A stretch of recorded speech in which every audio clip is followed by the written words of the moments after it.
saya ulangi, ibu ini bertanya. Tadi kata Ustadz, kalau kita sudah bertauhid, kita harus mengikuti seluruh ajaran Allah Subhanahu wa Ta'ala. Padahal di negeri ini yang dipakai adalah demokrasi. Nah, bagaimana itu? Ya kan? Ya, jawabannya adalah kita selalu berusaha untuk menjalankan apa yang menjadi tuntutan Allah dan Rasulnya. Itu ciri orang beriman. Orang beriman itu dalam semua gerak-geriknya dia selalu berusaha mengembalikan urusannya kepada Allah dan Rasul, kan begitu ya. Nah, jika dalam realita kita menghadapi sebuah keadaan yang mengharuskan kita untuk tidak mengikuti Allah dan Rasulnya, apa yang bisa kita lakukan? Yang bisa kita lakukan adalah, pertama, jalankan terus apa-apa yang Allah dan Rasulnya perintahkan kepada kita sejauh kemampuan kita. Sementara mana-mana yang sebenarnya tidak sesuai dengan Allah dan Rasulnya, ya tinggalkan. Selesai. Kira-kira begitu ya. Kalau gitu kita tinggalkan demokrasi. Iya, tinggalkan. Kalau seandainya kita mau sabar sedikit saja, akan datang harinya bahwa sistem demokrasi ini masuk keranjang sampah sejarah. Tinggal masalah waktu saja kok ya. Ketika Allah nanti sudah mentakdirkan Al-Mahdi muncul, barisan umat Islam terbentuk, ya kan, kemudian jihad berlangsung di bawah naungan pertolongan Allah Subhanahu wa Ta'ala. Karena pasukan Al-Mahdi itu disebut sebagai Taifah Mansurah, kelompok yang terus-menerus ditolong Allah Ta'ala. Maka tinggal masalah waktu saja sistem demokrasi ini bakal masuk tong sampah sejarah gitu. Kan aneh, udah tahu bakal masuk tong sampah sejarah, kita ikut mau berjuang lewat situ. Ya, yang bener aja. Kalau kita mengerti Islam, mestinya kita tidak memperjuangkan Islam kecuali dengan cara Islam, bukan dengan cara lain. Karena bagaimana cara lain bisa mengantarkan kita kepada Islam kalau cara itu sendiri sudah menyuruh kita keluar dari Islam dulu?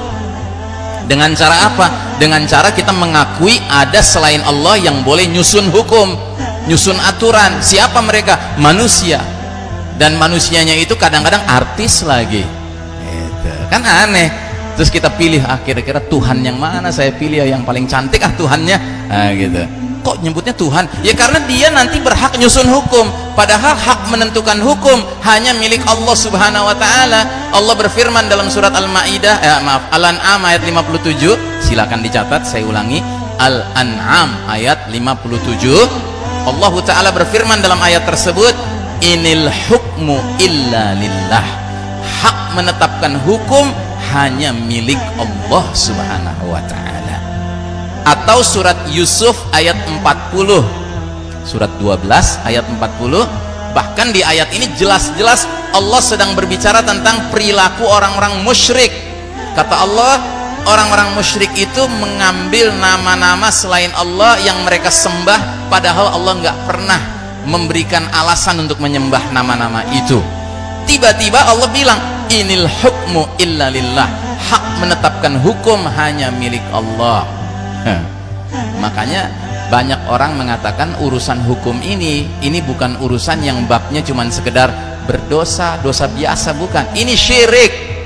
Menerima hukum selain hukum Allah itu babnya sama saja mengakui selain Allah boleh menyusun hukum, padahal hak menetapkan hukum hanya milik Allah Subhanahu wa Ta'ala. Sedangkan yang namanya ajaran demokrasi, inti dasarnya adalah memberikan hak kepada manusia untuk menyusun hukum. Itu inti dasar ajarannya.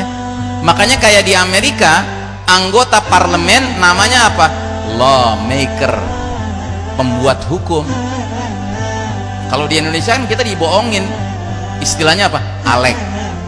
Coba tanya sama tukang ojek, Bang, Alek apaan sih Bang? Gak tahu. Emang apaan sih tuh Alek? Gitu kan? Pasti gitu.